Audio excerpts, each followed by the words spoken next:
Hey, what's up, everybody? For those who's watching, the pre-recorded episode of WFSO Aftermath on YouTube.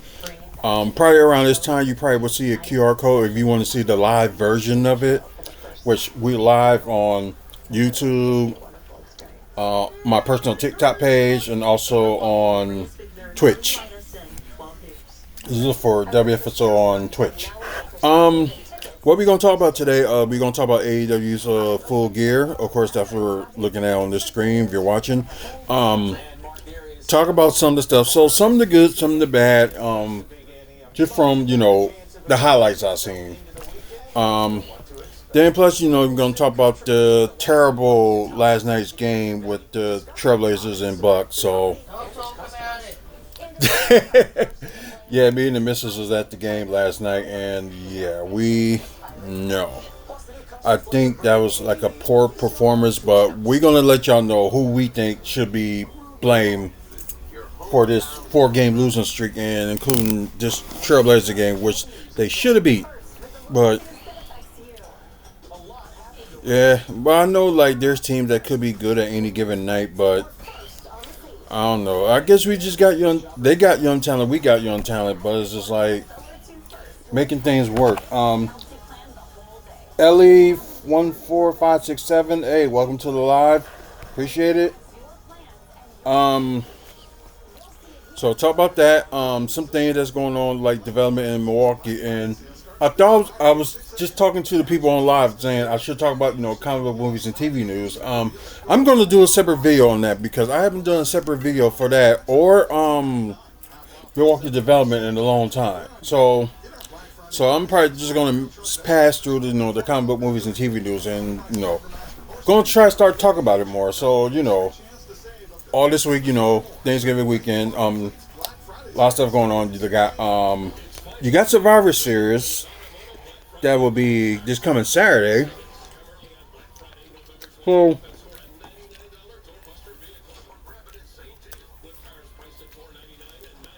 SmackDown will be another big one too. Because they're doing like a traditional Survivor Series match with the MFT and Sami Zayn's team. So, I guess that SmackDown would be worth watching.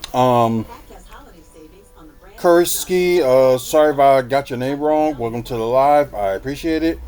For you guys that's watching on TikTok, like I said, we still doing a giveaway for you guys for the autograph picture of Bushwhacker Luke. Like I said, all you gotta do is like PM me on TikTok. Just put the word WFSO and you automatically win it. So it's gotta be the first person that does it. So that's from like a week or two ago when we got up to like 500 subscribers. So if y'all have opportunity, want that autographed picture of Bushwhacker Luke, just private message me on TikTok and just put the word WFSO and you will automatically win if you do it first. If you're in the U.S., it'll be free shipping. It'll be on us.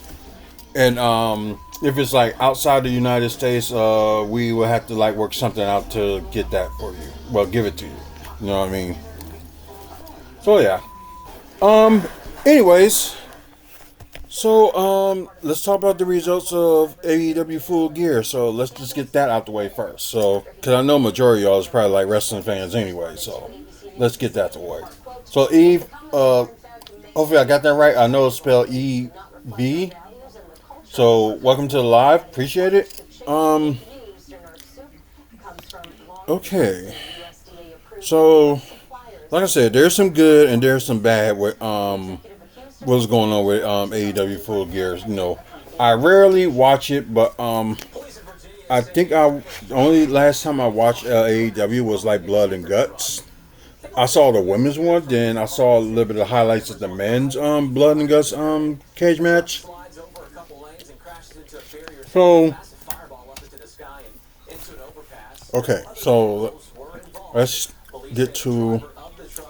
I wonder if they're gonna show the pre-show matches, I believe. Saturday Tailgate Brawl, which I think they were showing on TNT, and And also, yeah. Yeah, it was shown on TNT, and also it was on their YouTube channel. So yeah.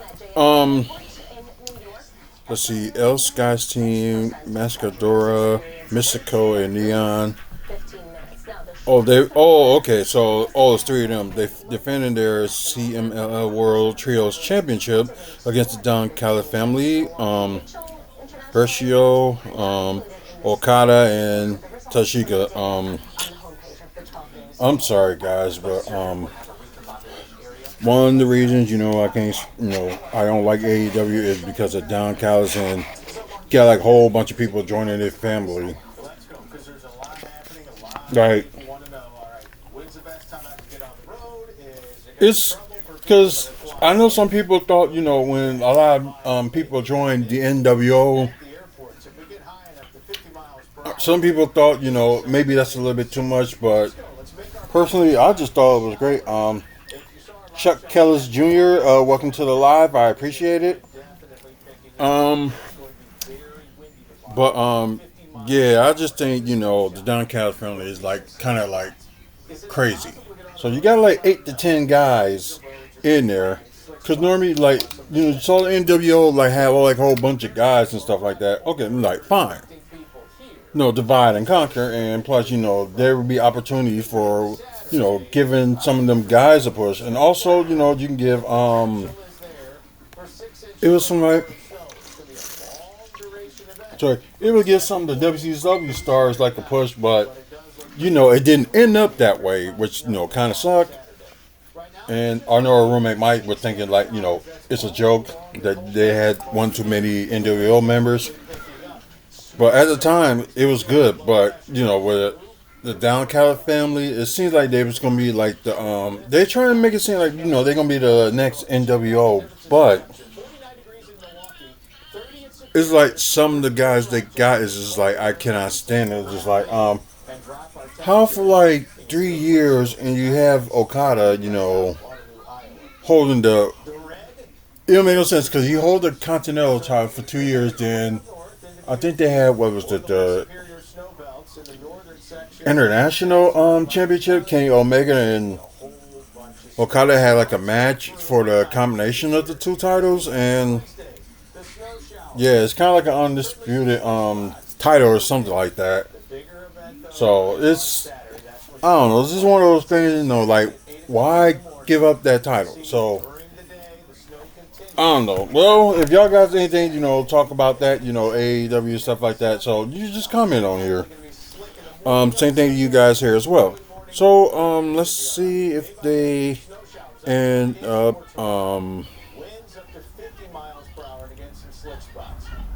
okay, let's see.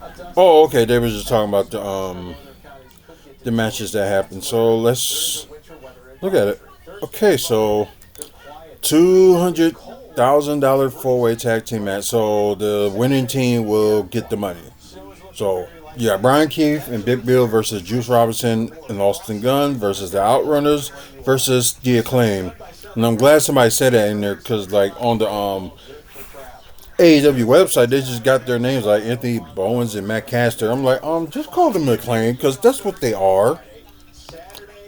About to say although they decide to team up.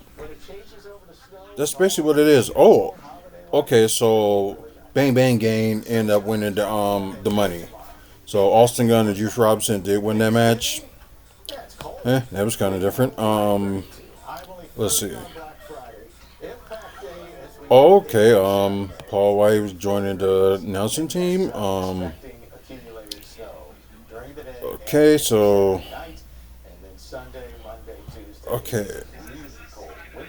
RPG Vice with Don Callis versus Big Boom, AJ and QT Marshall.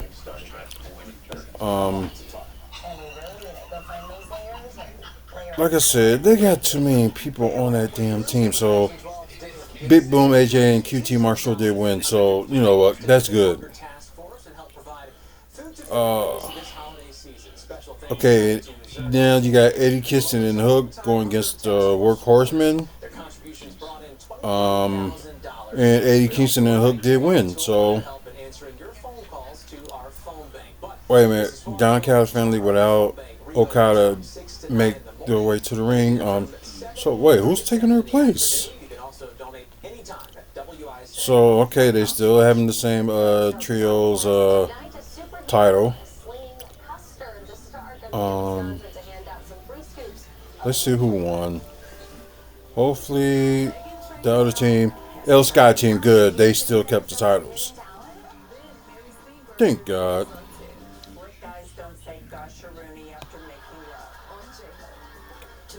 Okay, now we're on to the main card. So you got Pat versus Darby Allin and kind of like a new improved Pac. So like good the new look and look like tough as ever. And you know Darby Allin did recently return. What was it, like about like a few months ago. What? Yeah, especially he had that brutal match with John Moxley. I think it was last month's pay per view. Yeah, that was some crazy stuff. But Pac did win, and this is one of the things that I just can't stand when it comes to AEW. If you have your so called like originals and don't like bring like not calling them like rejects or something like that, but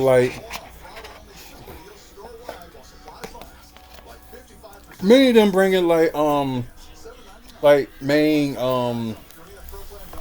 stars from other promotion that was former with a former promotion, whatever, like WWE, TNA, stuff like that. It seems like they can't just build their own homegrown like talent like Darby Allin. Well, I call some of them people like homegrown talent because I know they was in the Indies, but they started their main spotlight career in like big leagues like AEW, WWE, TNA, and so on and so on. So yeah, okay, Sisters of Sins. I think was it like because it was a fatal four way. So winner would choose the stipulation for their tag match in the semifinals because if y'all don't know, AEW did introduce a women's tag team championships. So they was having the tournament and it seemed like these are the four timeless love bombs. That's Mina and Tony Storm versus Mia Schaefer, Megan Bain with Penelope Ford versus the Sisters of Sin. Is that Anna Jay and Sky Blue? I believe. Then you got the Babes Wrath. So sorry, just can't remember the names and stuff like that. But anyways, but I was just so that's what they was doing. Yeah, I was there on my way home.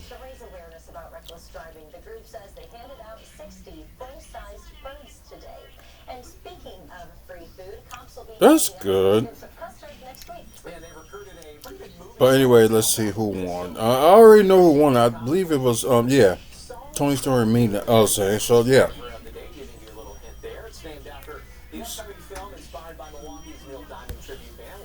So it's kind of cool that that they're gonna ooh fire. Oh darn. So am I.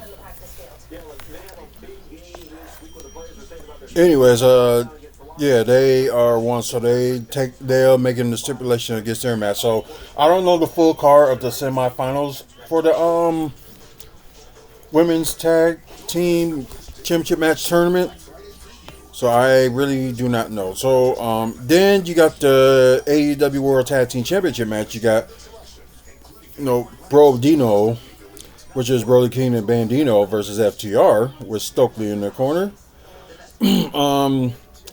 I did see like highlights of this as well, and I'm kind of glad to say that they yeah, because they wouldn't show them like the conclusion of the matches. So sad to say, FTR did win back the tag team championships of AEW. And I think I'm gonna be sick. Anyways, okay. Okay, the Casino Gauntlet match. Oh yeah, this is where the winner becomes the irremarkable AEW National Championship. So they revealed this belt. I think it was like what a couple of a week or two ago, I believe. Like promoting this match. Kevin Jackson 5336. When you're hungry, you're hungry. So I get it. You have to make something of what you got and try to be creative if you want have like a sweet tooth or something like that. So yeah, I get it. I really get it. So yeah, sadly I already know who wins this match as well. So we're just gonna scroll down to the end and I'll let y'all know who won. So maybe Shelton Benjamin, Bobby Lashley was up in there. Ricochet, Gates of Agony was in that match. So so it's just crazy. Oh wait a minute. So okay. Oh, it's count. Oh yeah, it is like a gauntlet match. So sorry. Ooh, did I went too far? Okay, yeah, I did.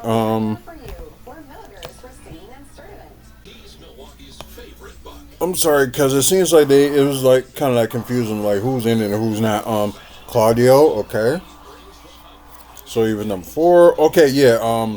So it was Ricochet and both Hurts in the case of Bobby Lashley and Shelton Benjamin was in there. So let's see who else was in. Okay, Daniel Garcia.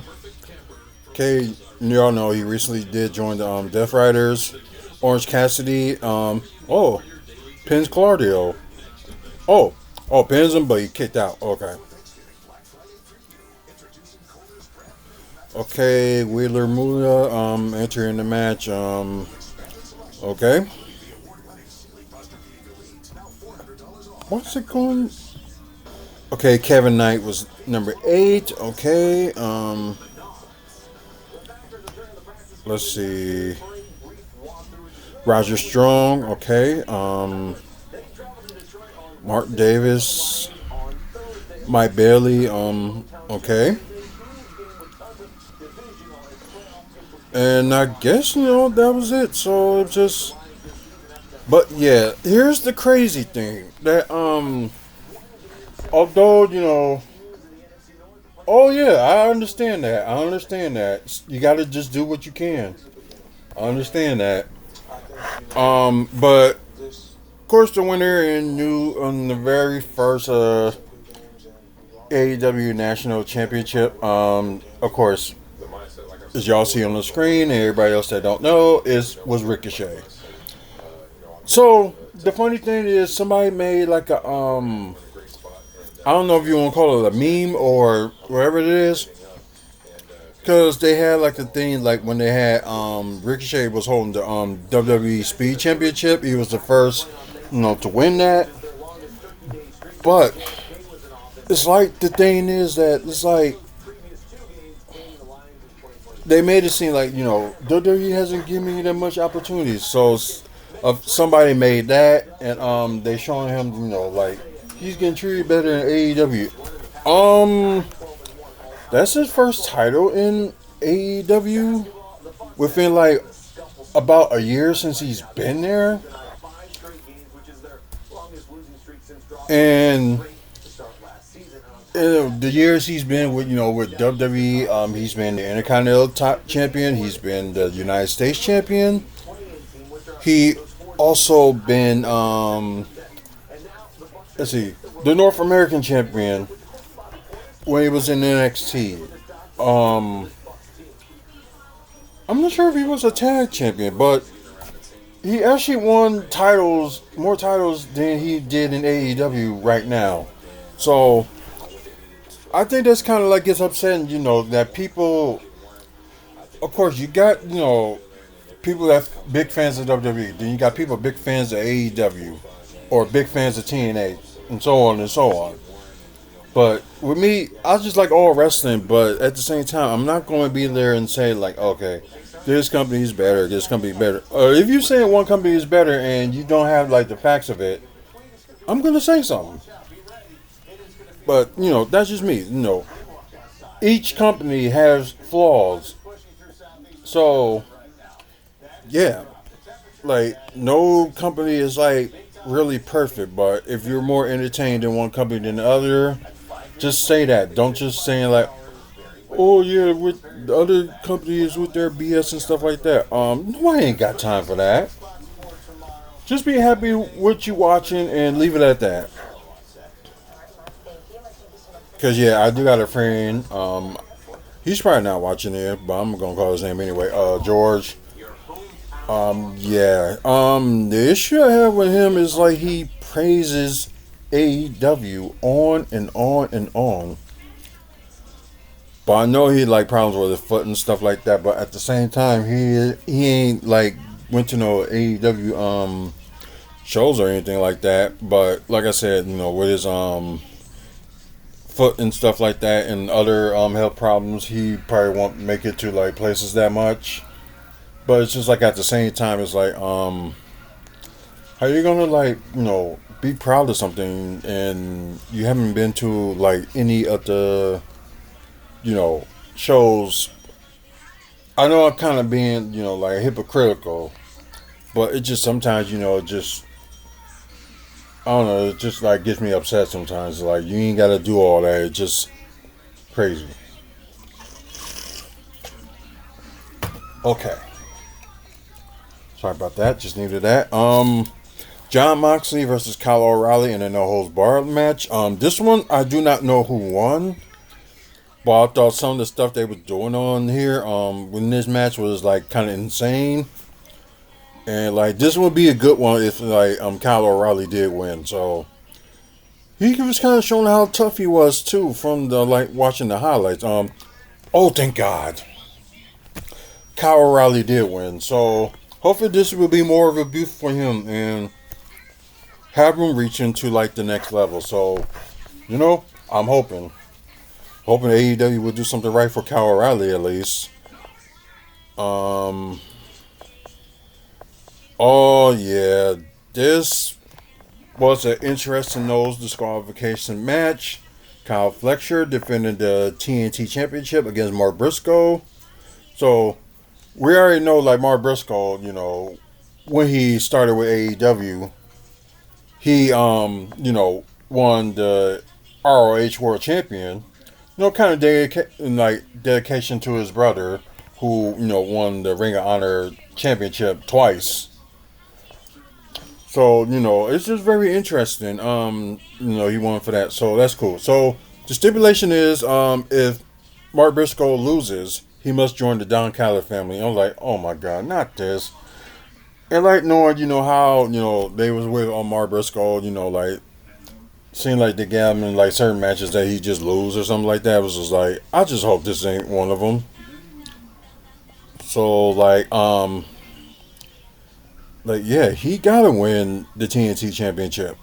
This would be like his first official title, AEW title in AEW. Because I'm not counting, the Ring of Honor or anything like that. Because, Ring of Honor been around for a while, and although AEW owns it, but part of me just still don't count it. But y'all get what I mean. So, Mark Briscoe did win and is the new TNT champion. They show a picture recently of the new TNT championship belt and how they made it for Mark Briscoe. I thought the title was badass. It was that good of a title. Like how it looked. So they end up selling. That'd probably be one of the few belts from AEW I would want to get was the Mark Briscoe version of the TNT Championship belt. I would get that one. Not saying the TNT Championship belt doesn't look bad because it's actually alright, but it's like one of those things. It's like it wasn't like worth for me to like. Okay, I'm gonna buy it. But this new one for like they gave to Mark Briscoe. Oh yeah.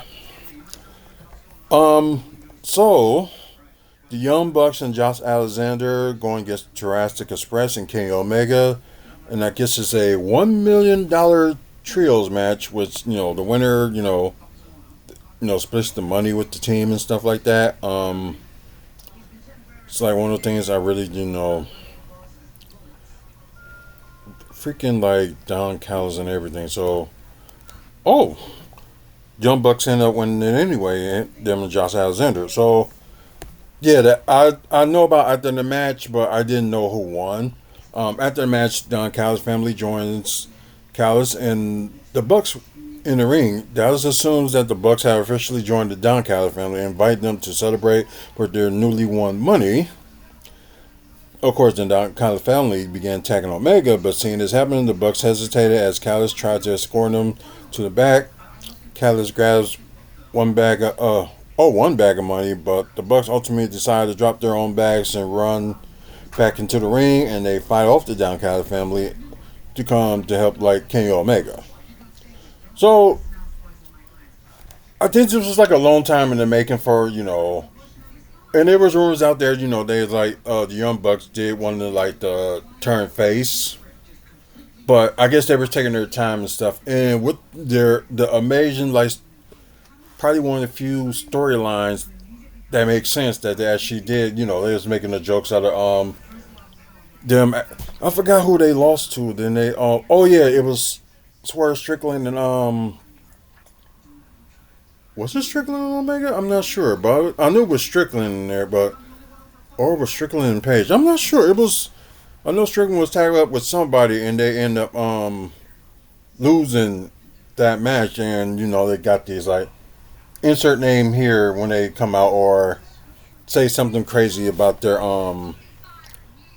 about the Young Bucks. So I just thought that was kind of one of the funny and interesting things that AEW has done.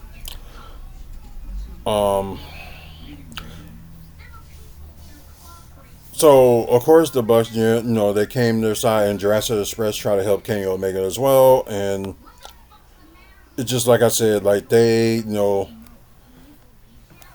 Nick and Matt Johnson and Kenny Omega, they all hug it out, and so yeah, so a new battle, might as well say they get started with, going with them going against the Don Callis families because there's a lot of them. Just put it that way. So at least after the match was like pretty good. Chris Statlander defends her AEW Women's World Championship against Mercedes Monet. As y'all see me shaking my head, it's like this is like one of those things, I just hope it isn't bad. And saw a little bit of the match from the highlights, so it was interesting. But at the end of it all, because I did hear who won, and Chris Statlander is still the AEW Women's Champ. Thank God for that. So we don't want like Mercedes Monet end up getting belt 14 and end up being the AEW like Women's Championship. Like she already got the AEW's TBS Championship. She also got I think what was it AEW Women's TV Championship, and yeah, it's just no. So just okay, now the main event. This one.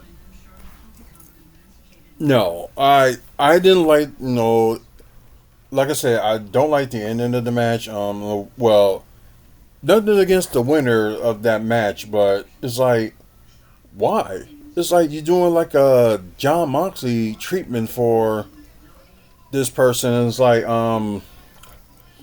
give it to somebody else. It's like what we all expect from WWE, like give it to somebody like new, fresh, and something like that, but. I don't know. They rely too much on talent from like other organizations. It's just crazy. So, yep. Of course, you know why I'm talking about that. So, the winner and new AEW champion is none other than Samoa Joe. Um, Thanks to Hook, you know, attacking Adam Page, he now joins back with the Ops. So yeah, so you know they had members of the Ox Dojo celebrating with Samoa Joe, and like I said, the Ops was a good thing, and plus you know with Powerhouse Hobbs, he's one of my favorite dudes that's on AEW, and you know I'm pushing for him to at least be like a world champion, but we don't know what the hell Tony Khan is doing, and we still kind of puzzle about it like every single time, and it's like, oh my lord. So the place went black, and Swerve Strickland made his return. So speaking of him, um, so yeah, so yeah, Swerve bigger than ever. Like I said, it looked like you know he gained a lot of muscle. That's mostly what it was. He gained a lot of muscles. So that would be a good match to see one day. You know, Swerve Strickland versus Powerhouse Hobbs. So yeah, and as you know, so you know, Swerve, and Page, you know, started like fighting out the Ops. So they kind of retreated, and that's how you know the pay per view ends. So for the two guys, Swerve and also Adam Page, one of the biggest feuds they had last year, and yeah, it's you know they teamed up once before, but I think it's like more of a new alliance now. They got like a common enemy, so yeah, it would be interesting. So I might be watching tomorrow's AEW Dynamite. If not, I'm probably gonna watch it on Thanksgiving Day. Because the only thing that's going on Thanksgiving Day for like sports wise is the Packers and Lions. So yeah. So we're gonna look at some few news before we move on to talk about the Bucks game, and like I said, for you guys that are watching live, you know, there's always like a lot of something, you know, to talk about. Just all crazy and stuff. But anyways,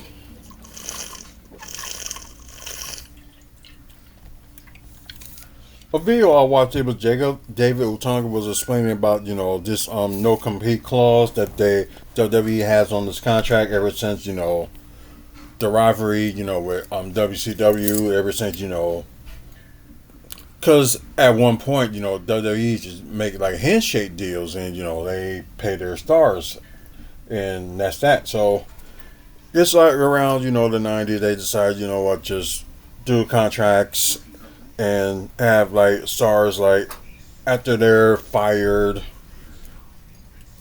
or you know they just yeah mainly like when they fired they can't compete in 90 days or you know they terminate their contract early. They have like a 90-day clause that they can't do like can't go anywhere or anything like that until that's up. NXT like they start doing that with them maybe like probably I wouldn't say its existence. I would say you know probably I'll say in the late 2010s they start with you know their contracts and stuff like that. Hey Gabriella, how are you doing? Um, the thing you know with NXT contracts, you know if they don't move up to the main roster or anything like that, and you know they get let go if they were in yeah I remember you like if they were like in NXT and they get fired or contract being terminated, they will have a 30-day non-compete clause. So that one is actually not that bad. So if WWE would have did that with their main roster contract, you know, their a 30-day non-complete clause, we can understand that. So you know what? They get the rest for a month, and of course, maybe they still get sales off their, their merch or anything like that, and they can still make money off of that. But yeah, I like, cause for the young people that don't know, just understand, how their contracts, all that stuff. Like with the Andrade situation, so they, I guess for his so-called troubles that they said, WWE did release him because he did a no show in a AAA. So there's probably they was thinking like maybe him like the face of AAA. So that didn't, I don't know, he was a no show, and they let him go, and they said they had a few issues with him. And yeah, because at SummerSlam this year, him and Ray Phoenix was going to be on the verge to be the new tag champs. But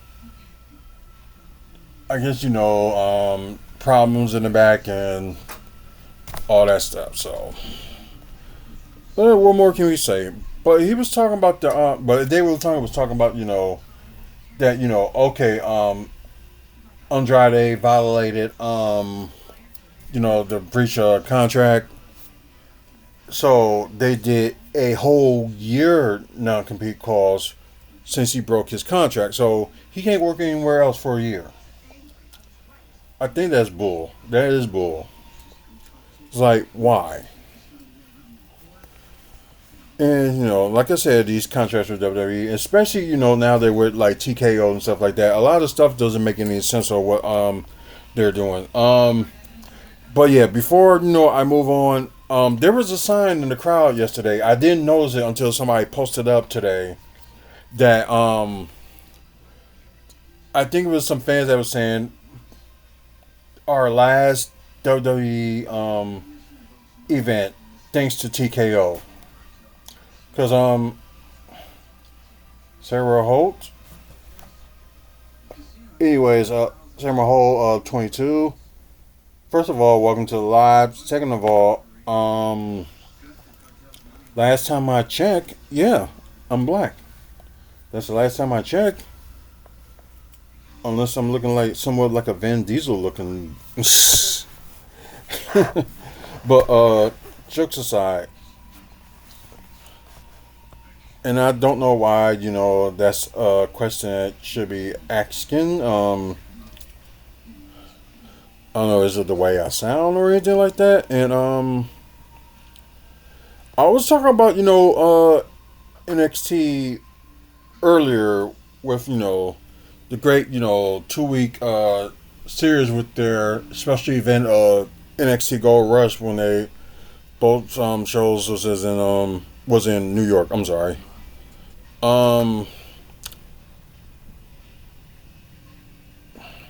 Let's see. There was something I was looking at.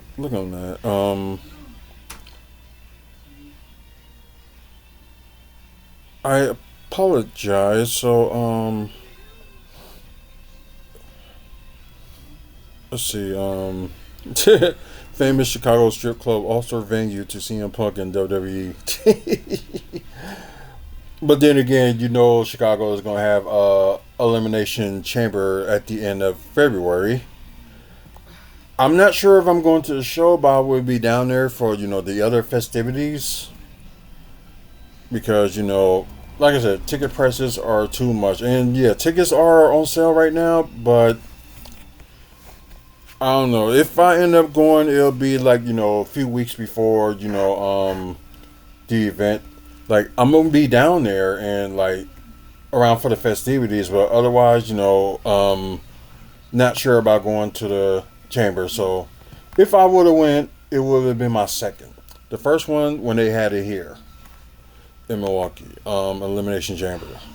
So, it's 2011, and CM Punk was WWE Champion, and Daniel Bryan was World Heavyweight Champion as well. So, yeah. Let's see. There was something else over.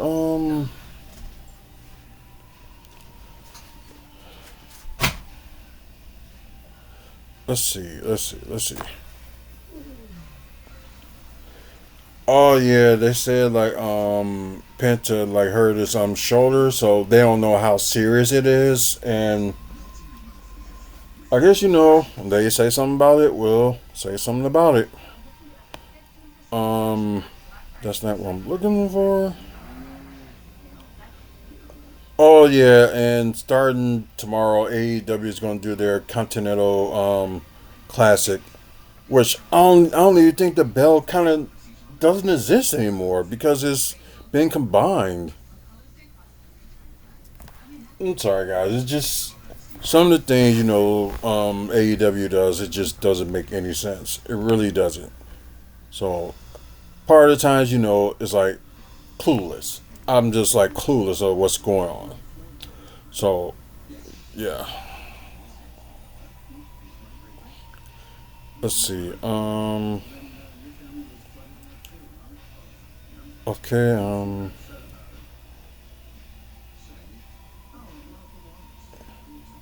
Okay. That's not. It was something I really wanted to talk about, but I can't even. Saw it earlier on here, but I just can't find it. Um. I would like Paige to return to WWE. It would be awesome. So, and then I did meet her once again over the weekend. It was the event that was called Days of the Dead. They'll have like a few wrestling superstars there. At one point, they had Ruby's my I was gonna say Ruby Riot, but that was her WWE name. It was Ruby Soho. She did recently had a baby. So who knows, when she's gonna be back.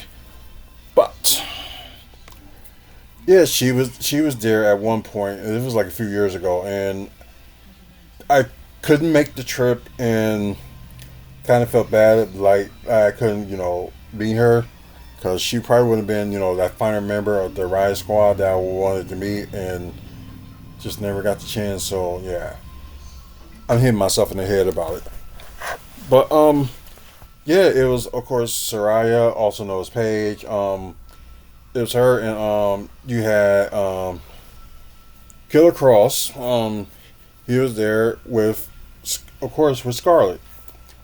Um, I was mainly was there for Scarlett because I did get Killer Cross last year, so it was like I needed to get her, so I did, and I think it was just like a bonus thing that I just got paid. So I was just like, you know what, screw it, get her too. So yeah, um,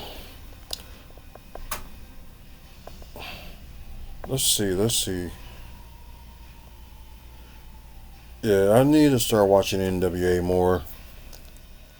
Oh yeah, Stephen Borden, which is like Sting's son.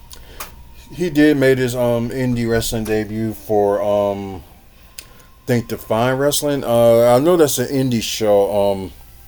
Oh, it's in Seattle. Okay, but yeah, it was like pictures out there. Seeing how he was doing and stuff like that, and like we already knew. Both his sons. Looked just like their father, but yeah, Stephen Borden was like a big image of his father's thing. So it was just like wow. So maybe somebody will sign him. Maybe AEW. Whoever knows. Let's see. Where was this?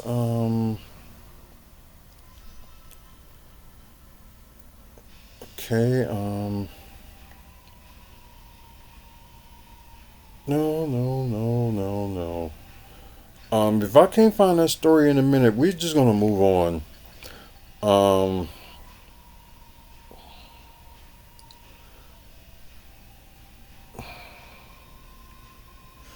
Grayson Waller explains why Logan Paul has ruined celebrity wrestling. Okay, he at least a celebrity wrestler that actually, is committed to it and still there, and like, of course, former United States champion. Can't argue with that. Um, let's see.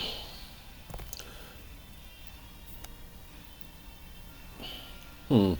Future WWE Hall of Famer started out as a project for okay, whatever with that.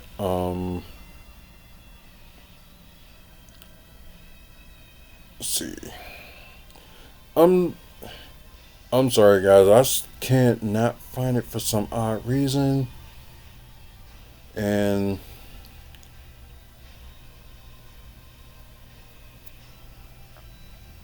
okay, now they talk about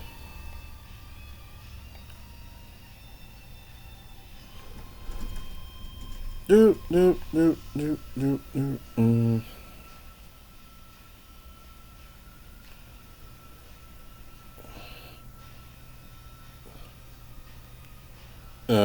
Yeah, of course, that was a good match with Randy Orton and Javon Evans. So that was good.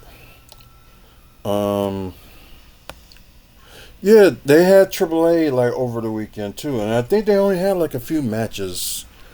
Like, no, they had like a tag match with Grande Americano with Dominic Mysterio. Then I think they were going against Dragon Lee and who else? I can't even remember because they took him out. Um, I'm surprised they didn't talk about that on here. And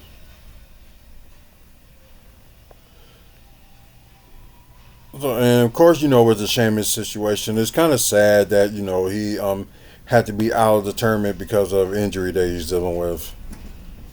Yeah, that does kind of suck. Um,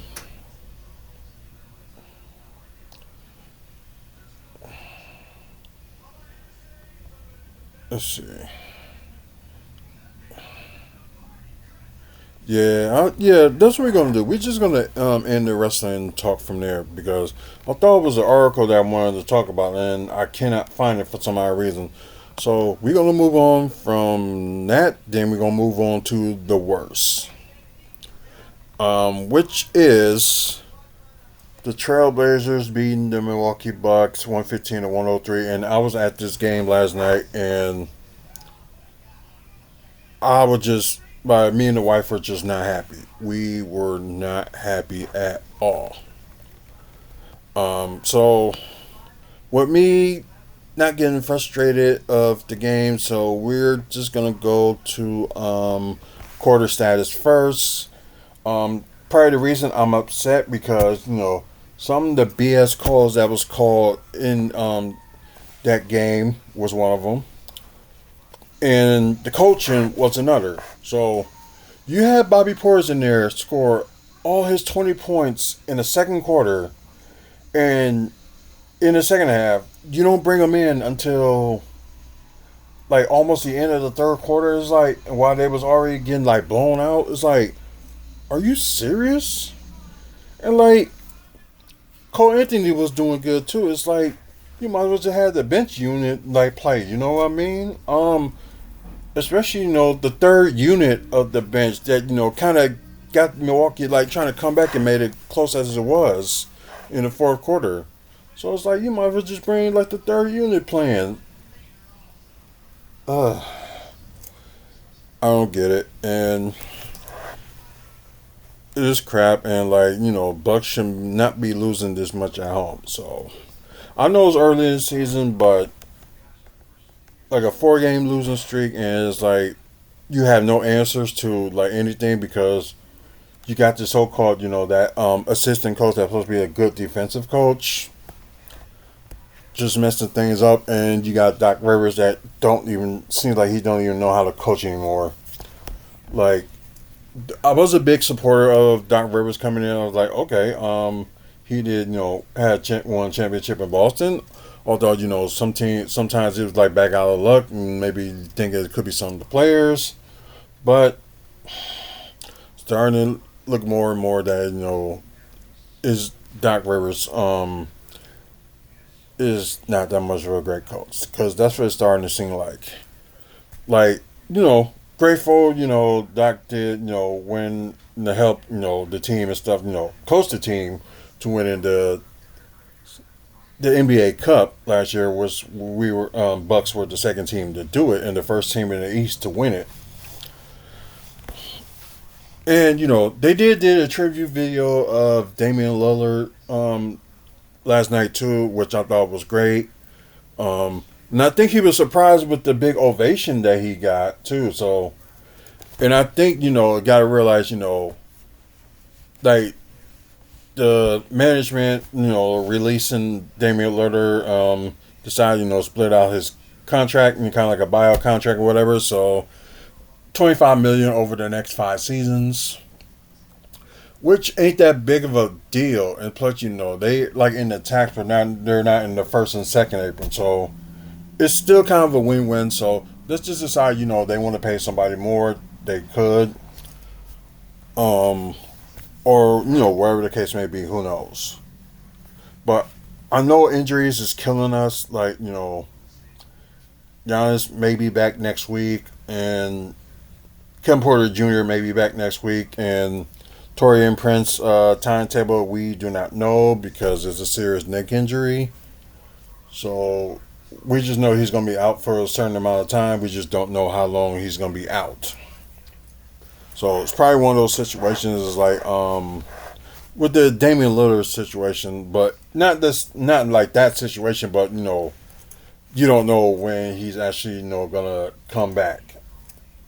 So it's like one of those things. But like I said, if they lose their chance to get into the NBA Cup, they lose these final 2 games because the next 2 games are like really important for them, like entering like at least in the NBA Cup. Even if they end up that number 4 spot in the tournament, there's got to be something there. But sometimes there's got to be like the point differential too. So wait and see. And I think right now they're ahead because I think Miami lost last week, I believe. So we are gonna I'm gonna show y'all the standings of the NBA Cup. So because I think some games of the NBA Cup happened today. So yeah, it was just kind of shocking. Some of the games happened today, and some of the games will be going on tomorrow as well. And I think the final game will be this Friday. So yeah, Black Friday. Like I said, go to the quarter status. Portland 32, Milwaukee 27. And I think it's that. Okay, no, that's not the highest. Okay. Second quarter, of course, the highest that Portland has scored in the game.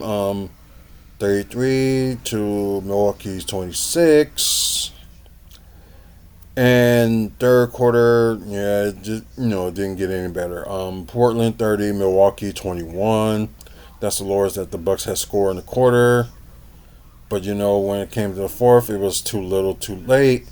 Although the bench and the third unit were like bringing them back, but it just still wasn't enough. So the lowest that Portland had scored 20, and the highest that the Bucks scored, which is 29. So let's go to team stats. And just talk about the difference of what's going on. So field goal wise, it doesn't look too bad for either team. 36 to 79 with 46% for Portland, and Milwaukee 38 to 86 with 44%. That's not the issue. 3-point shooting, of course, the Portland was better than Milwaukee. 18 to 43 with 42%, and 13 to 37 with 35%. That's not the issue. Free throws. The issue only had with them with free throws that they wasn't get attacking the paint or trying to create fouls. So that's one of the things that have been a problem. So Portland with 25 or 33 with 76%. Milwaukee with 14 or 18, although they only have 4 misses, which is not too bad. 78% from the free throw. Still getting killed on offensive rebounds, which just don't make no sense. Which I'm thinking, that's one of the reasons they may have to get down being a Sabonis if I was them. But I know he's got a little bit of a higher contract. Yeah, because I believe it's like 31 million he's getting for the next few years. So maybe a 2 for 1. They can trade like, which will make some people happy that they really should get rid of Kyle Kuzma, because I know that's what some of y'all think. So, and that's a possibility. But yeah, like I said, Kyle Kuzma is on a good surge. He only had like one bad game, and yeah, and like I'm glad the lineup they had with Giannis before he got hurt. Anyways, 48 rebounds from Portland, 39 rebounds from Milwaukee, and here's the trouble: offensive rebounds. They only had Milwaukee only had 8, and Portland had 12. Defensive wise, Portland still beat them on that, 36 to 31. Um, Assists, both teams didn't do all that great, with Milwaukee 22 and Portland 24. Steals, Bucks did a little bit better on that, so that's a good number, 10 to Portland's 8. Blocks with Portland 8 and Milwaukee 5. And another issue I had, they played Jericho Sims like in the first quarter for like maybe like 3 minutes because he was in foul trouble, but didn't put him in until the third and a little bit of the fourth quarter.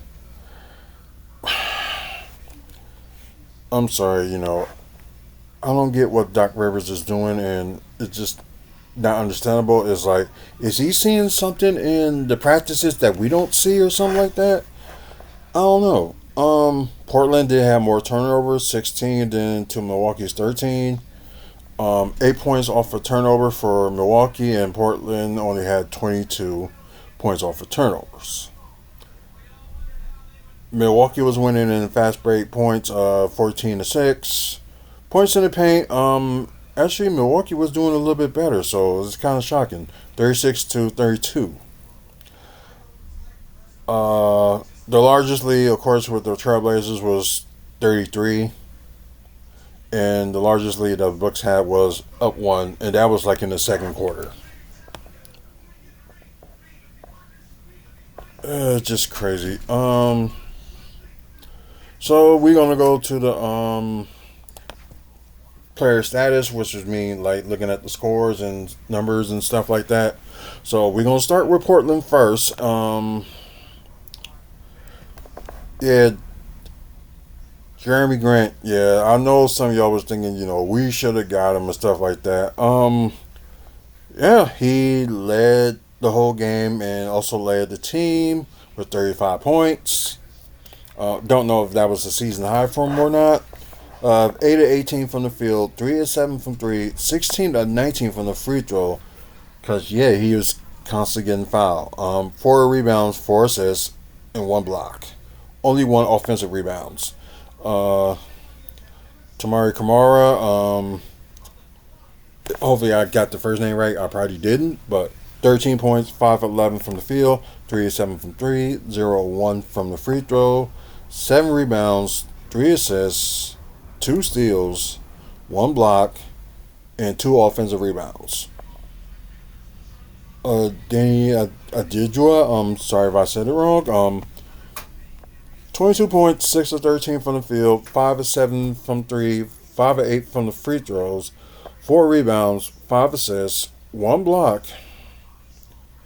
Yikes. Yeah, it seemed like almost everybody in the starting lineup got like a block except for the we'll talk about that guy in a minute. No, we probably won't be talking about that guy at all. Donovan Klingon, one of the players, I thought the Bucks should have got in the draft, but I think either he was already taken or they just didn't go from. They ended up going. Let's see.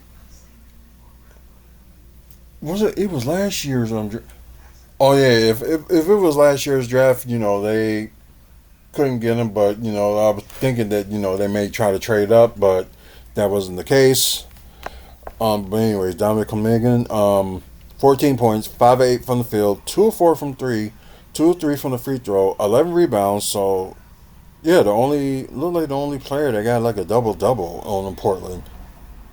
4 assists, 1 steal, 1 block, and 2 offensive rebounds. Let's see. I think, yeah, there's 2 players to talk about when it comes to the Portland bench.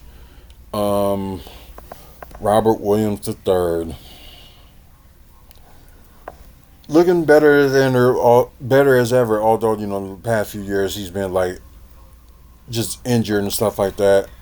So yeah. Anyways, 8 points, 3 of 5 from the field, 0 of 1 from three, 2 of 2 from the free throw, 5 rebounds, 1 steal, and yeah, he only got the most blocks on the team with 4, and 3 offensive rebounds.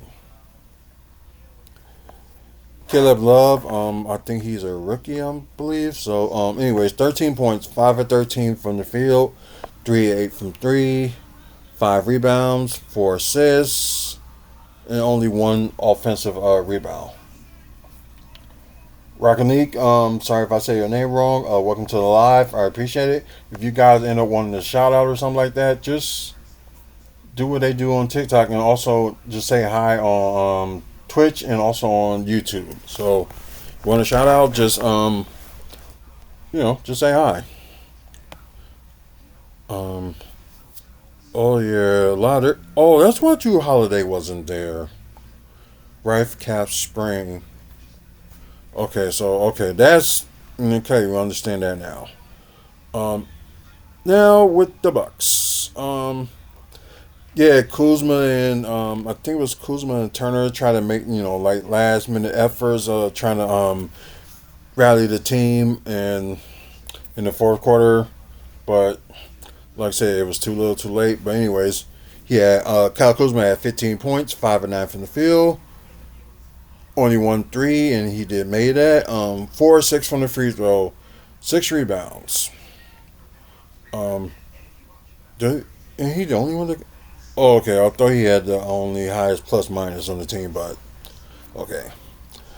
Miles Turner, 13 points, 4 of 12 from the field, 3 of 8 from three, 2 of 2 from the free throw, 11 rebounds, so double double for him, 1 assist, and wow, 4 blocks. That's crazy. So and had 3 offensive rebounds. So Turner was rebounding, but at the same time, it's like the problem is, they still trying to protect, the paint, which is like what Mike Budenholzer was doing, and it's like y'all need to jump off of that because you don't need to always, do that. Decided, oh, we just gonna like when they get closer, we're gonna try to like block the paint. So right, they need to stop. They need to start focusing on stopping the 3 point shooting. Although the Bucks are the top 5 in 3 point shooting, 3 point percentage. They still gotta defend the three. Like I said, I don't get where Doc Rivers' mind is going with this, but it just doesn't make any sense.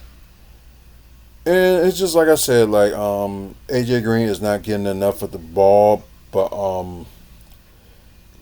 like there's days he's good and some days he's not. So he's probably gonna have that for a while till he gets more confident in his shot. Ryan Rollins didn't have a good game. 10 points, 4 of 14 from the field, 0 of 4 from three, but perfect 2 of 2 from the free throw, 5 rebounds, not bad in assists, 7 assists, but the worst in turnovers with 4 and 1 steal and 1 offensive rebound. Sorry, let me fix it for a second. And like the big 3 guys off the bench that actually done something. Bobby Portis, like I said, he had 20 points in the second quarter and really didn't use them until like the close to the end of the third and beginning of the fourth quarter. So I don't get what Doc was thinking. They should have had him start in the second half. And I'm still hating that they doing that small lineup. We're having Gary Trent Jr. at the small forward and have AJ Green the shooting guard. So I'm still not okay with that, and they still using that because I know they kind of not had that much of a small forward, but they could have used like Andre Jackson Jr. or Amir Coffey more for that position. It just don't make any sense. But anyways, Bobby Portis had 22 points, 9 to 15 from the field, 4 or 5 from 3, so good shooting for him. 6 rebounds, 2 assists, 2 steals, and 1 offensive rebound. You got Gary Trent Jr. Played a lot of minutes, but 12 points, 3-7 from the field, 2-4 from 3, so not too bad. 4-5 from the free throw, which is not too bad either. 2 rebounds, 3 assists, and 1 steal. And Cole Anthony had a great game as well. Although his 3-point shooting wasn't looking that good, but everything else he was doing fine. 16 points, 8 of 12 from the field, 0 of 4 from 3. 2 rebounds, 2 assists, 2 steals, and that great block that he did. So I thought that was amazing. I'm sorry, but you had like some of the third unit like trying to help y'all like catch up. It's like you might as well start using some of the third unit. I don't know. Like I said, final score 115 Portland, 103 Milwaukee. Milwaukee is now on their 4-game losing streak. The next time they face these same Trailblazers will be March 25th. They will be in Portland. And the next game, of course, I mentioned they got Miami tomorrow, and that's part of the the NBA Cup group play. So they got Miami for the group play tomorrow, and they also got the Knicks for their final group play game of the season in New York on Friday. So let's go to the NBA Cup standing just to look, the situation. Like I said, a few games was played for the group play for the NBA Cup so far. So I guess what we can like read that now. Orlando beat Philadelphia 144 to 103. Halftime, the Battle of LA. You got the Clippers down by 3 to the Lakers, and you got Washington. That's crazy. The Wizards beating the Hawks 113-132. So yeah,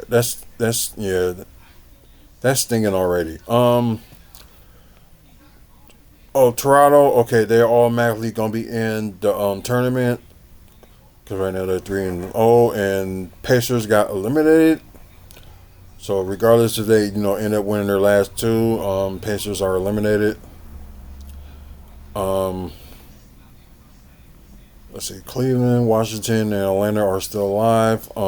Because crazy things can happen, for tomorrow or Friday. So whichever their final games.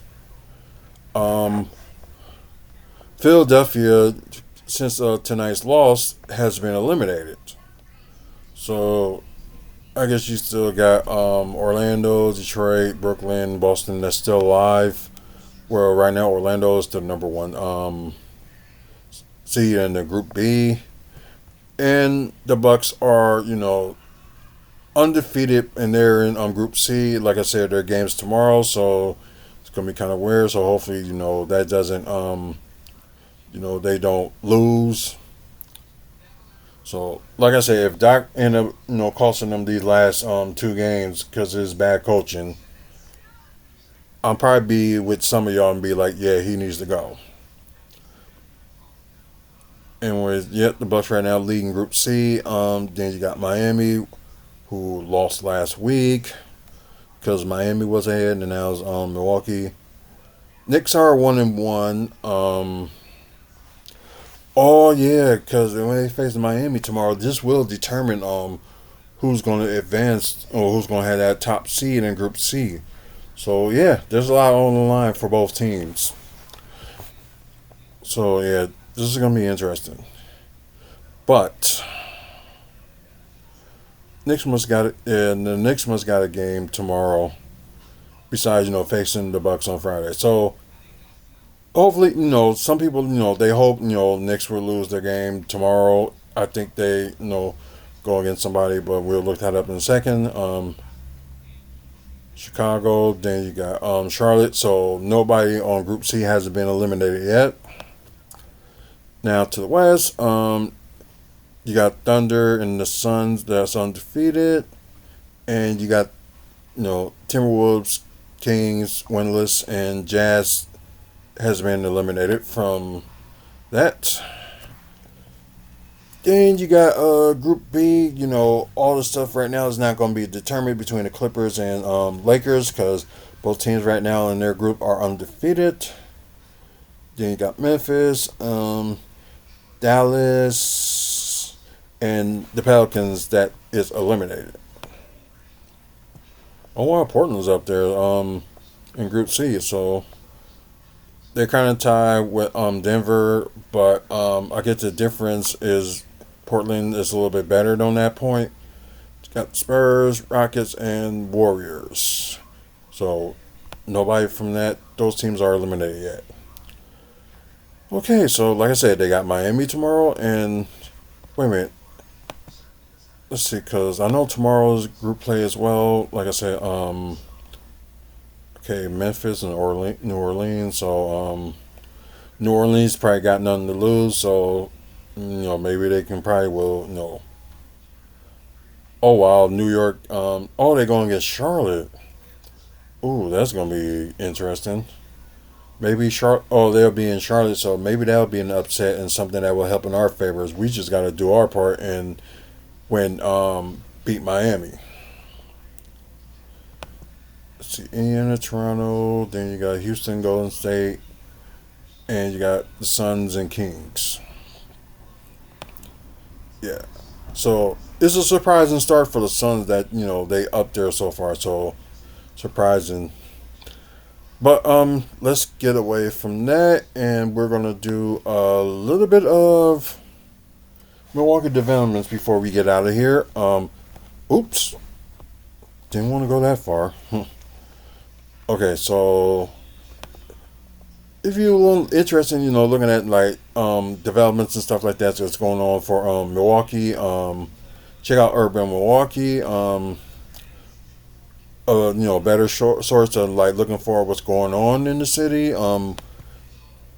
Like special like events that's going on, and also development that's going on too. There's a few topics I do want to talk about. So what I'm gonna do, I'm gonna try to make it quick and try to find it and go from there. So. And for those who still, watching, I appreciate y'all still being on here. So, it's really appreciated. Did I went too far? Okay, no, it's not that. No, no.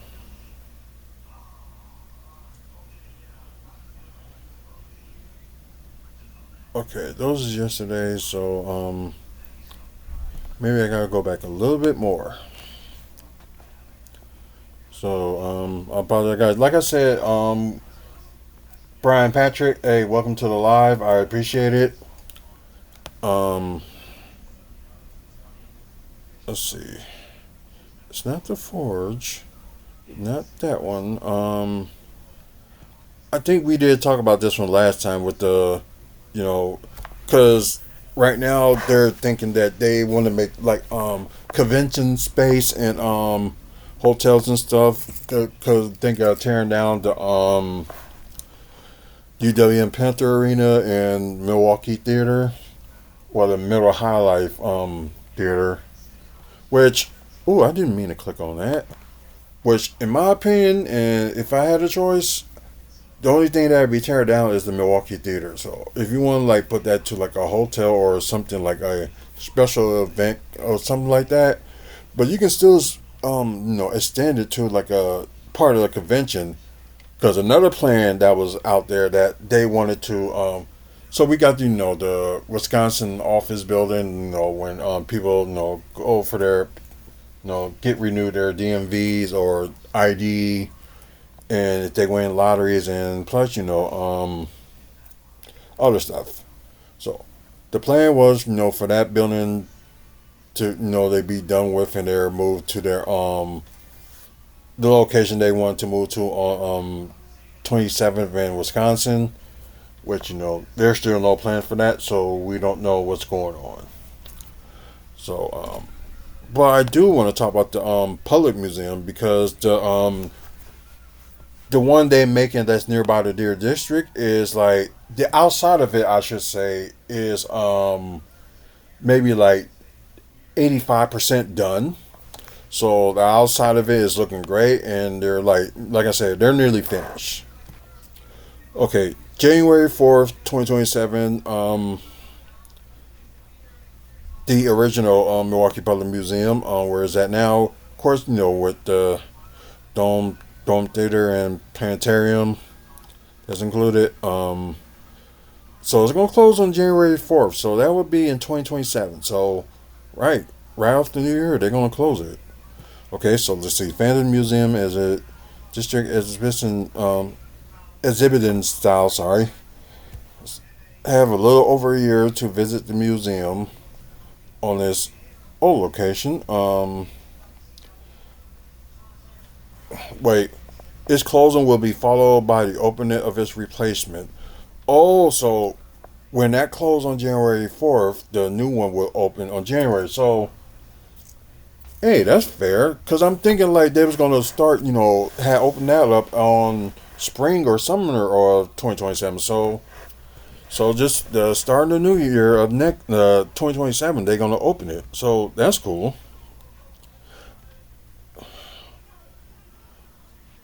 So that's cool. Yeah, like I gotta go there one more time before they shift to the new one. The museum final year will be celebrated with slates of 5-month-long special exhibits. In Milwaukee Public Museum is calling the greatest hits. The year it began with programming built around the museums like Crossroads Exhibition exhibit, will end with the holiday decorations of the streets of Old Milwaukee and the European Village. Yeah, their streets of Old Milwaukee was always great. I always liked going there as a kid, so it was always like pretty cool. So once opened, the new 5-story museum will have 5 new permanent galleries. They work on consultants of a name design to develop new galleries, and they are currently being fabricated by Kerbit Manabe. Okay. Oh, okay, so okay, they got the dates and stuff that's going to go on, starting in January, which is a few months from now. Celebrate a cultural civilization, March through April, so mostly a month. Famous and district Milwaukee style domains of the museum. Okay. Rainforests and butterflies, which was pretty cool. Like the last time I went. So that's in May and June. So Dino Days, July and August, and then streets of Old Milwaukee from October next year through December. So at least that's good news that the beginning of 2027 they are going to open. So that's really, really like good news to hear. So that's pretty cool. Okay, now I think it was like one more, two more things before we like end the show. Let's see. Data centers will be start growing. That's good. Like from early incidents, yeah, the TSC drinks and okay, find replayers the structure. Oh yeah, still don't know what's going on with that. Cafe proposed in restaurant vibes. Okay. Wait a minute. City reveals new plan for the. Oh yeah. So I just want to see their plans because they had to drop the other plans that's on the other side of here with the Edison apartments, which right now it seems like that they have no idea how the funding was gonna how they gonna get the funding and stuff like that. It just all like get blown apart. So it's like things that's supposed to go around here in the city, like supposed to be built up. Half of the time it's like they can't come up with the funds. But half of the time it's like, things increasing, things like that. So the cost of building stuff increase.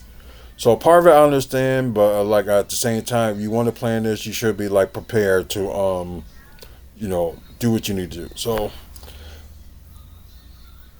let's see, DCD announced late Friday, this is past Friday, that was dropping the neutral of its $700 million plan, which include like a 55-story building that would be the Wisconsin's tallest. That was next to it.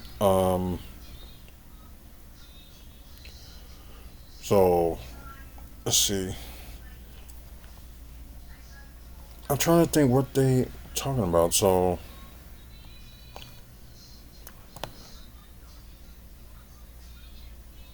it's okay. Had conversation with two other responders. We received three viable proposals that were under evaluation. What we learned, kind of, in those conversations, the other responders is that they will certainly be interested in another kick at the cat. So, because their original plan for this area was supposed to be like hotels, retail, and another building that they wanted to build. That was like a very tall building. So that was the original plan. So okay, few bids on the project. Both firms submitted bids and estimated costs exceeding 100 million and proposed more than 100 apartments. Other uses were also included in each proposal. Maybe like a hotel or retail and something like that. That would be cool. Maybe they can do more parking up there as well for people that need it. So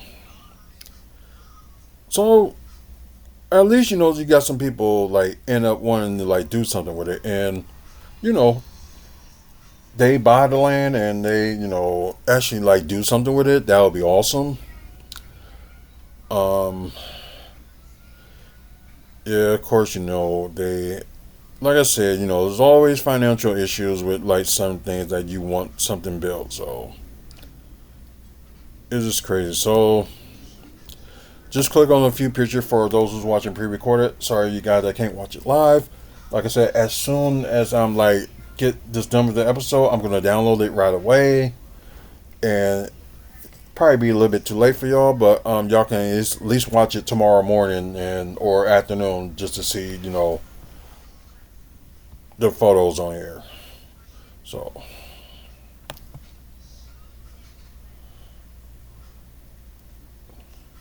okay, like I said, just showing you parts like the size of it and because right now, it's nothing but a parking lot for Marcus, but they saying, the city owns the parking, which I don't get why the Marcus Performance Center doesn't like own the parking, like it's all like connected. You know what I mean? Unless they're gonna do something else with it, like have it still connect, but maybe they'll add more stuff around it, or build like another like parking structure. So, my opinion, that would be my idea. Like, make another parking structure, but add like other stuff in there too. Like they wanted, like the hotel. They wanted the apartments. They can do that too, and cause some of you are probably not familiar, but the mayor's goal is to have 100, not 100, but like 1 million people living in Milwaukee in general, not just like the county, but just living in Milwaukee in general. Which it's not nothing wrong with that, but it's like at the same time, there's still things that they gotta what the developers still pursuing the car light apartments. So, huh? Let me see what they're talking about. I wasn't gonna talk about. I wasn't paying attention to this, but it's like when they show this, kind of caught my eye. Oh, okay, because they did recently like done some buildings on East North Avenue, and it was a restaurant and a bar what they're tearing up of. So yeah, because I guess they was using that land for a while, so it's gonna be like 4-story, 53 unit apartment building. Okay, the request was filed. I would say yeah last week.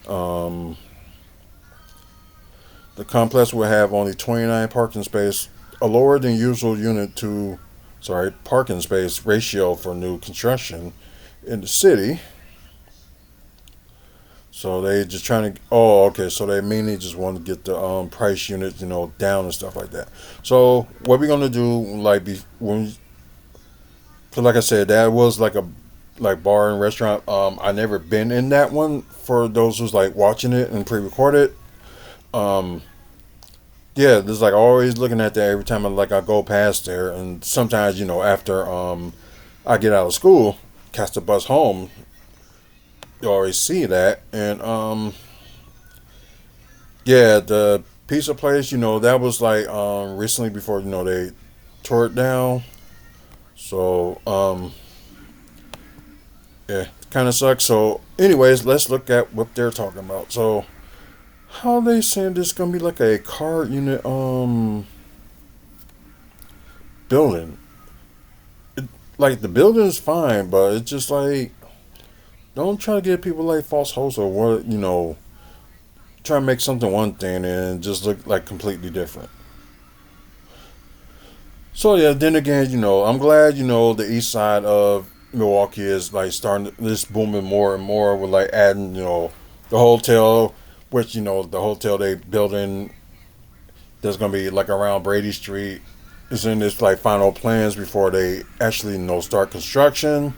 The building that was there was already taken down. Probably gonna do for y'all before we like go. We will look at updates on the hotels that's going around, like things like that in the area. So if there's not any other news like developments or stuff to talk about, sorry, I hate when this happens.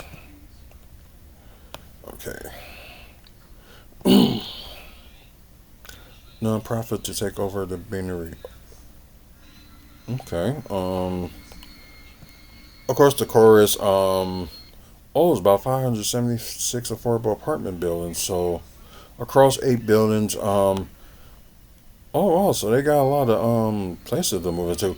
That's one of the places that we're gonna check out next week. Cause we're thinking, we want to move from our old place and just go somewhere better. So hopefully, goes in our favor.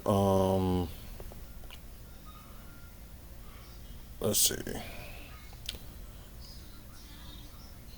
I know they talk about the homeless shelters and stuff like that for people that because our winters here are pretty cold. So I can understand they do that. So the Babe's Ice Cream Shop is closed for the season, but will reopen in February, but under new leadership.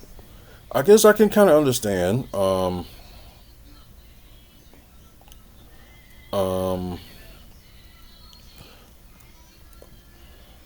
Japanese restaurant plan for former Good Show's building.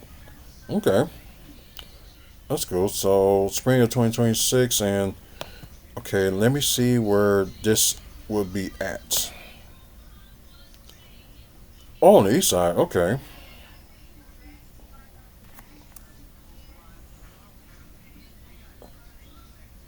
So okay, yeah, spring of 2026. So if it does get approved, let's see, daily it'll be 11 a.m. to 9:30 p.m. It'll be open. Like I said, guys, like I'm glad the east side of Milwaukee, starting to boom. So ain't nothing wrong with that. So former Blast Brewery building gets a converted to apartments. Oh yeah, 252 East Highland. Oh, okay. So I know what they're talking about. So we had a brewing company at once called Blatts. Um, it was a little bit of a popular one, but unfortunately, they moved their location. I don't know where they moved it to, but Yeah, they did like some stuff around there. Like they had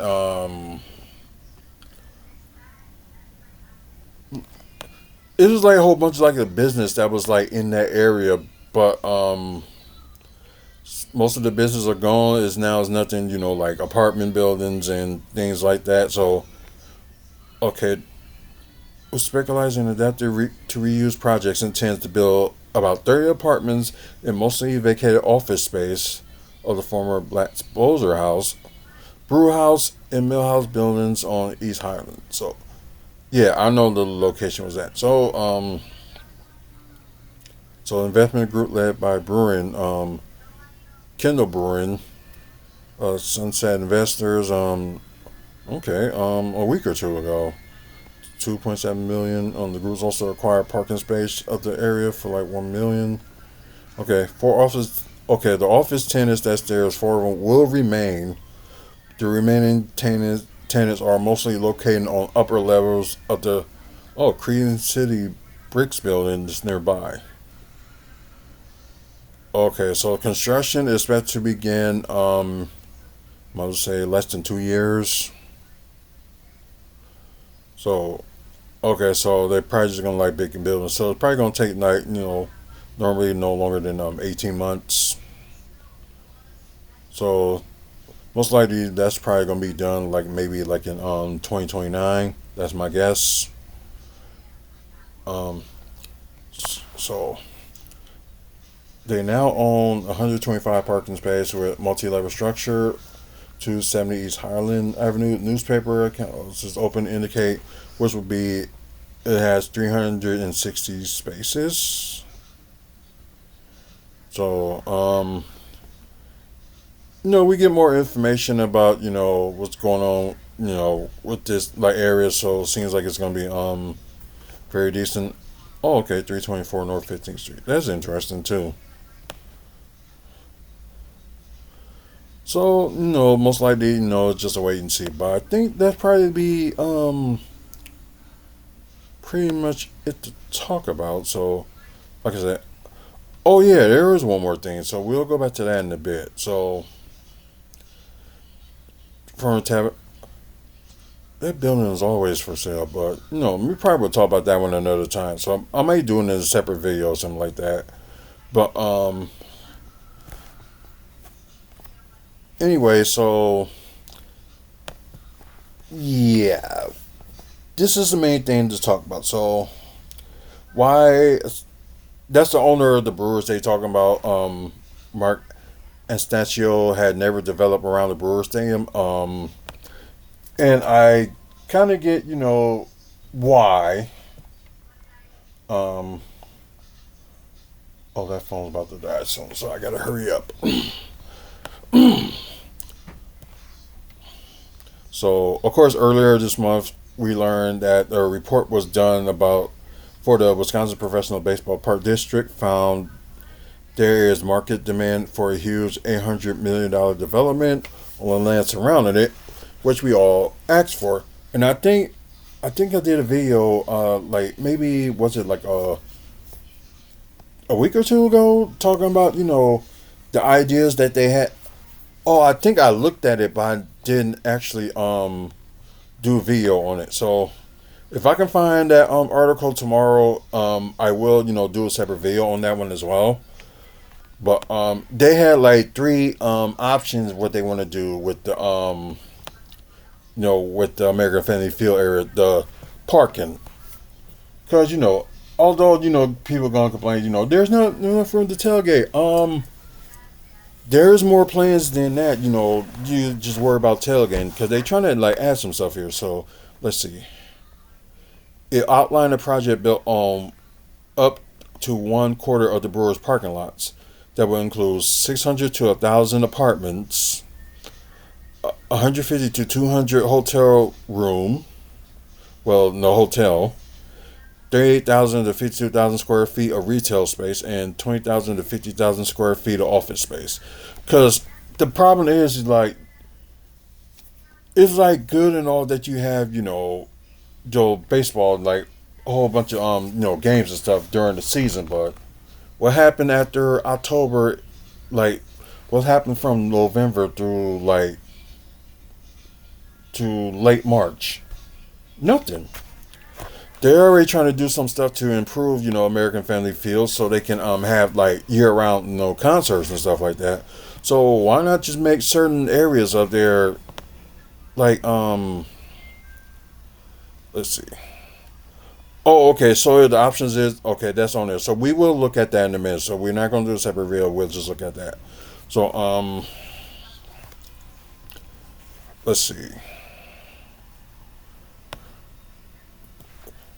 Okay, report was largely done by Alice Fur and Dunley, whose Vice President Bill Milkins told the stadium board that everyone wants to see something happen other than parking lots that sit empty. Exactly. And I think it was either last year or the year before, they have everybody, like normally people that come to the games, that will like, they had them voting on like what they want to see to get done with that area, and I agree they need to do something with those areas. Especially, you just come down there for the game. Especially, you had to walk like almost like a mile from point A to point B when you're like, oh, excuse me, catching the bus to walk from point A to point B just to get there. So it's like nearly a mile each side to catch to go to American Family Field. And only thing you got like on maybe like on the east side of the building is like bunch of you got buildings there, but you got like bunch of businesses over there, but you have nothing else. So yeah, it just really doesn't make no sense. Cause we thought, when they made, at the time it was called Miller Park, we were thinking some development was actually going to happen. It did, but it ended up being, like businesses that's there, not like anything else. Like, don't get me wrong, like I'm cool. They had that little field where the county stadium was at over here, and a park for like the kids to play in. That's cool and all, but it's like everybody wants more, and it should be. So let's see. What about Milwaukee Brewers who own the land? Of course, he could kind of comment because he was one of the few that was against it. So, which is kind of stupid. Okay, Tom Dakin saying that it will be premature because club officials haven't seen the report that was nearly 3 weeks ago, and the Brewers still haven't said a word about it. In the early years, Mark Estanio purchased, of course, the Brewers in 2004. During, it was like a few years after, Miller Park was created, well, now American Family Field. Such a development would have been prohibited.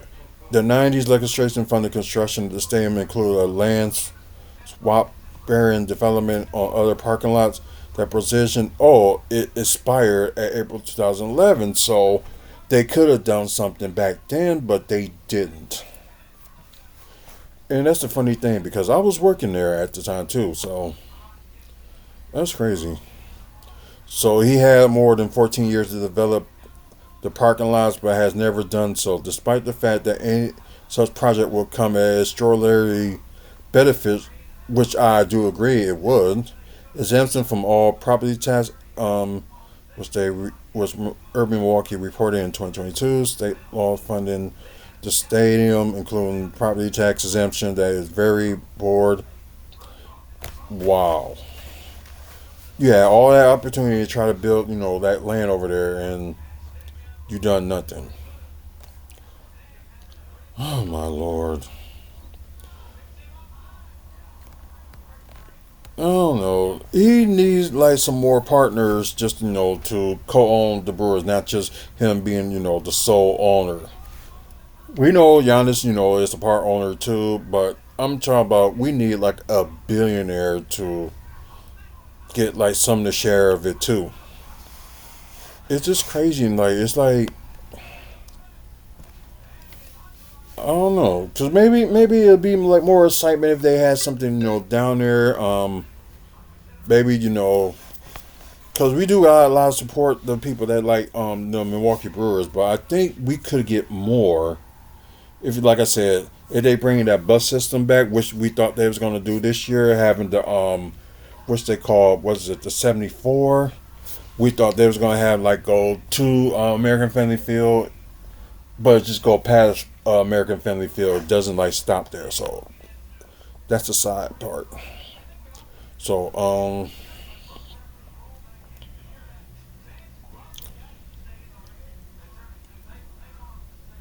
okay.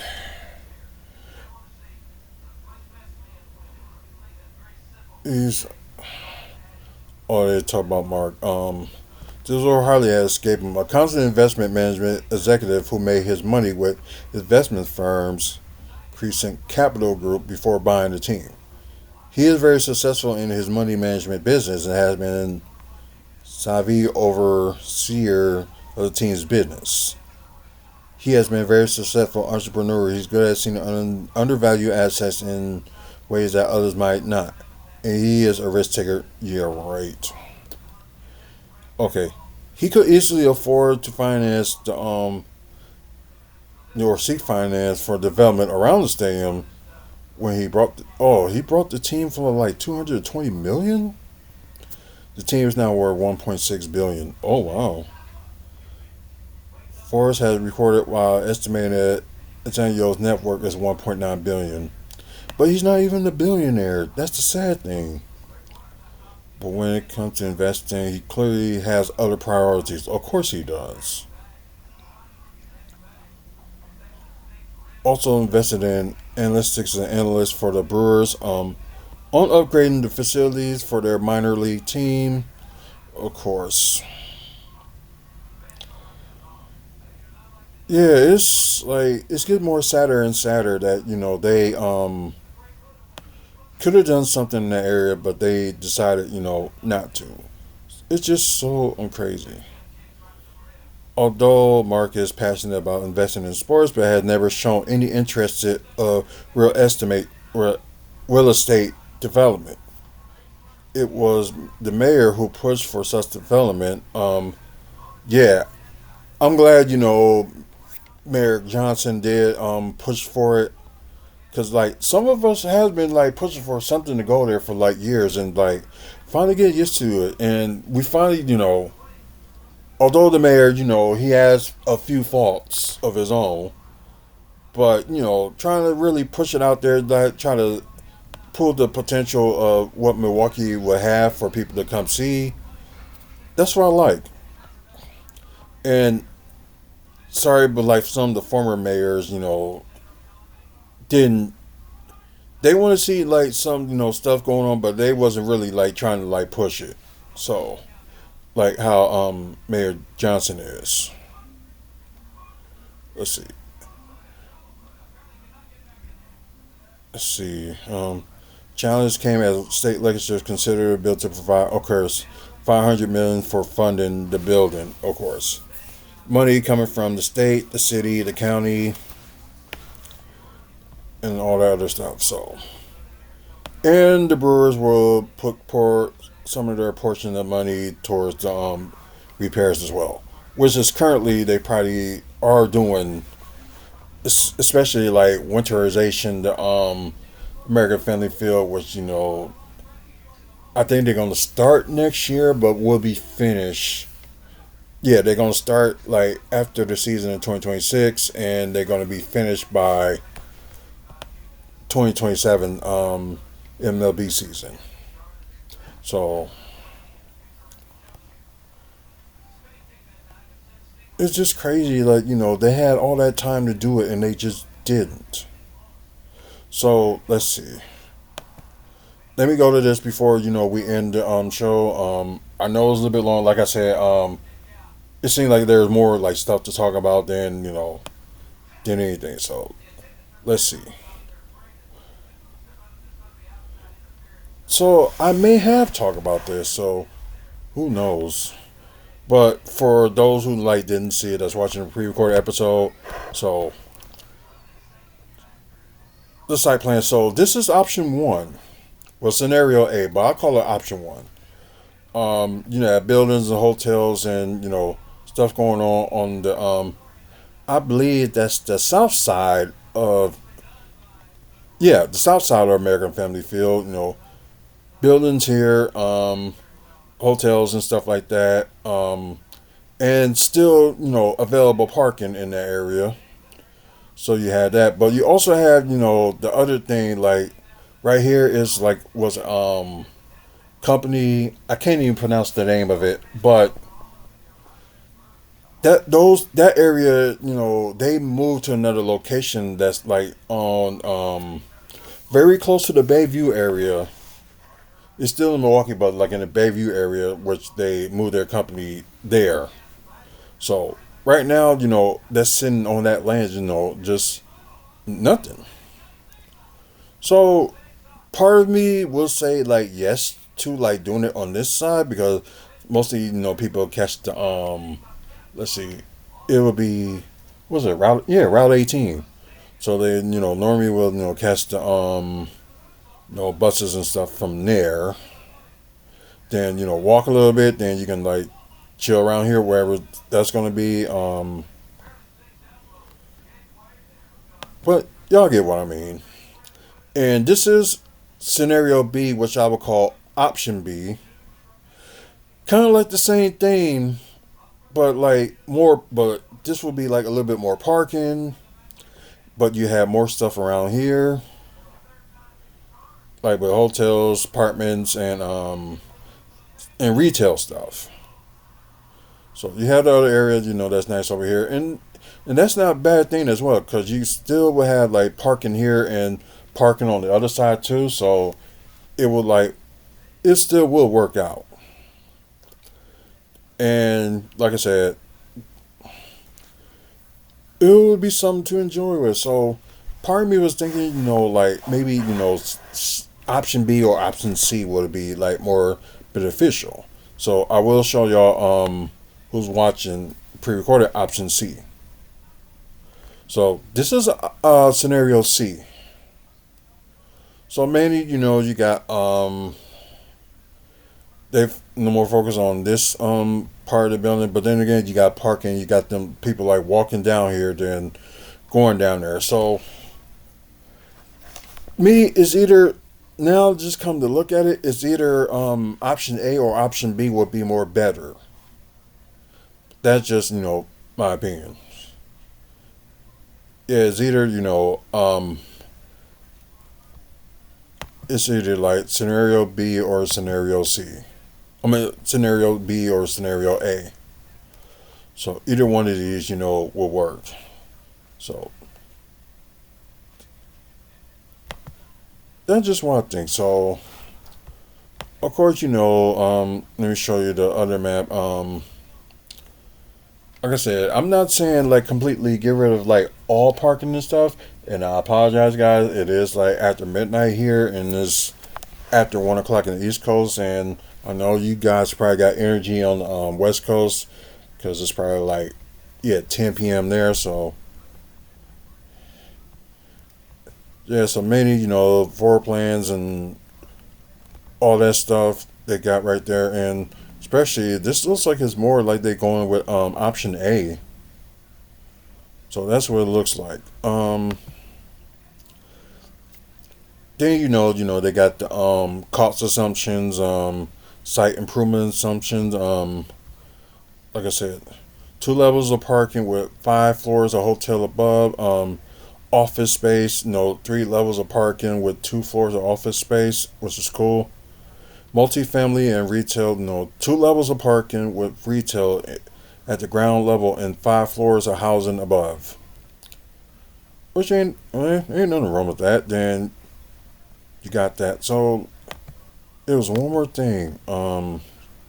So like they did like the scenarios, and they saying what's the loss of parking space. Then adding shared parking will be added. Then you got parking displacement. So it's made like an analyst like with parking. So the thing is, okay, so they do with scenario C, they would lose, a lot of what the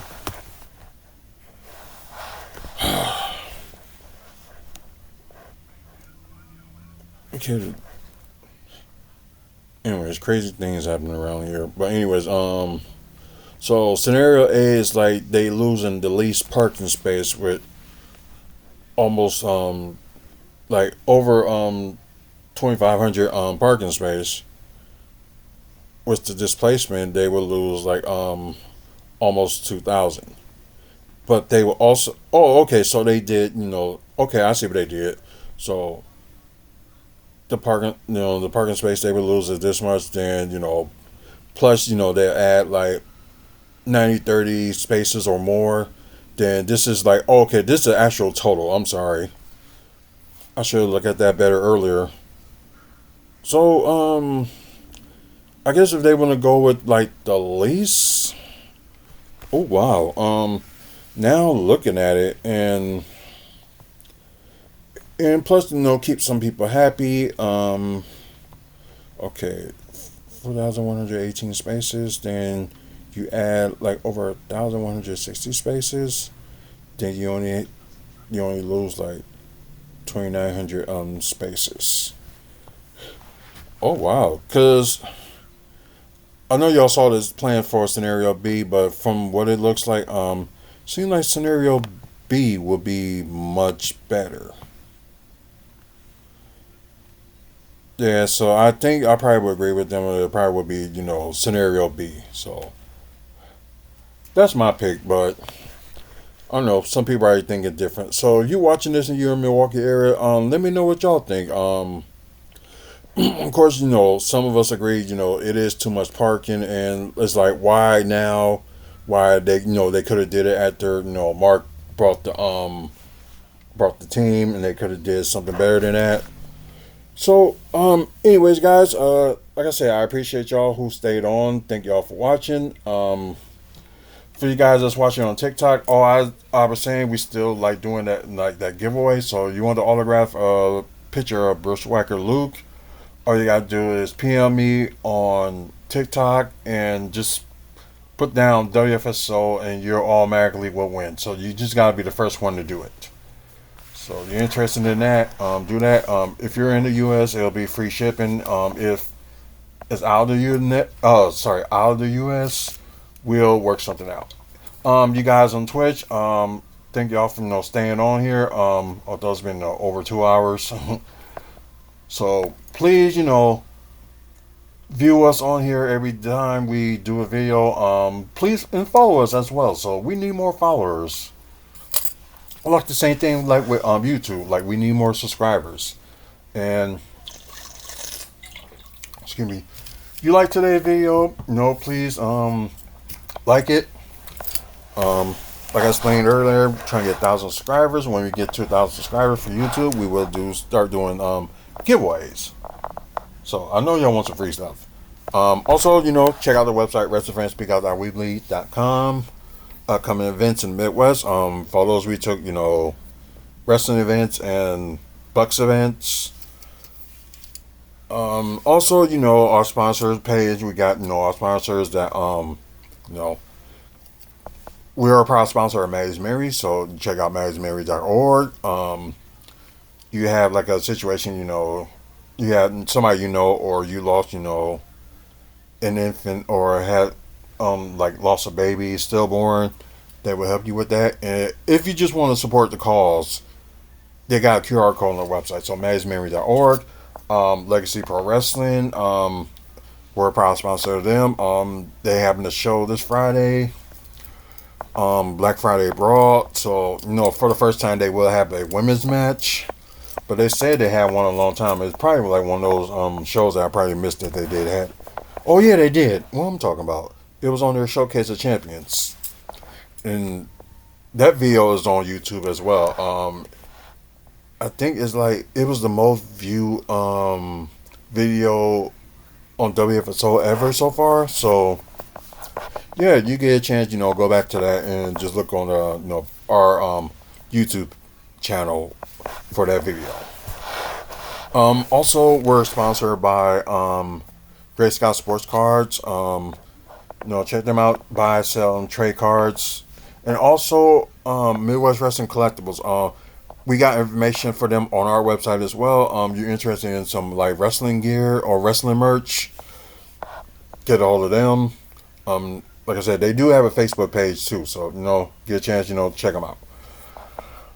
But anyways, that's pretty much it, guys. I appreciate y'all, being with me so long, and thanks for the likes on YouTube, and thanks for you guys that have been, watching on TikTok and on Twitch, especially the pre-recorded episode. So let's see. Let me get this over with right now, and y'all probably gonna end up watching the pre-recorded video tomorrow morning or tomorrow afternoon, whenever the chance you get. So, anyways, let me get out of here. Until the next video, you guys have a good one. See you later, and I am out of Twitch, so goodbye to everybody on Twitch. And you guys that's on TikTok, see you later. I don't know when the next time I probably will be live will be Saturday morning, talk about Survivor Series. So stay tuned for that. So anyways, see you guys later on TikTok land. So later. And after you guys on YouTube, of course, save the best for last. But anyway, guys, see y'all later. Like I said, probably next time we go live, we'll probably would be talking about Survivor Series. We'll probably would be either Friday or Saturday. Who knows? But probably most likely probably be Saturday morning. So anyway, see y'all later. Until the next video, you guys have a good one.